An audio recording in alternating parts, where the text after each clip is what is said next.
Pollo a la plancha is a dish you'll see in a lot of Spanish-influenced cultures, but today I'm going to show you how my family has been making it since before I was born.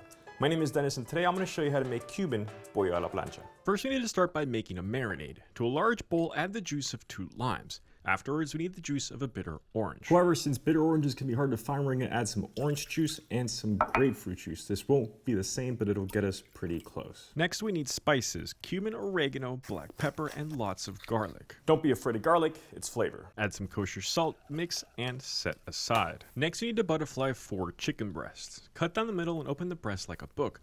Then cover with plastic wrap and pound them to the same thickness, about a 1/4 inch thick. If you don't have a meat mallet, you can use the trusty old skillet.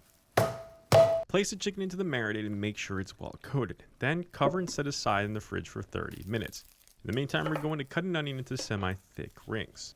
Place pressure on top of the onion and make horizontal cuts. If you need help, you can use chopsticks as guides for your knife. Once the chicken is marinated, set a skillet over medium-high heat and add some oil. Remove any excess marinade from the chicken and place into the skillet to cook. Allow the chicken to brown, and since it's thin, it should take about 3 to 4 minutes per side. If you have a thermometer, 165 degrees is the magic number to hit. Once the chicken is cooked, remove from the skillet onto a plate and tent with foil to keep warm. Next, we're going to place our onions into the skillet with a pinch of salt. Cook the onions until they begin to turn brown, but before they become too soft. We still want them to have some bite.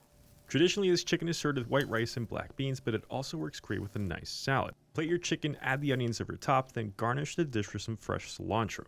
Most importantly, don't forget to add the all-important lime wedge, which brings an incredible brightness to the dish. And that's how you make super simple Cuban pollo a la plancha. My name is Dennis, and I'll see you in the next one.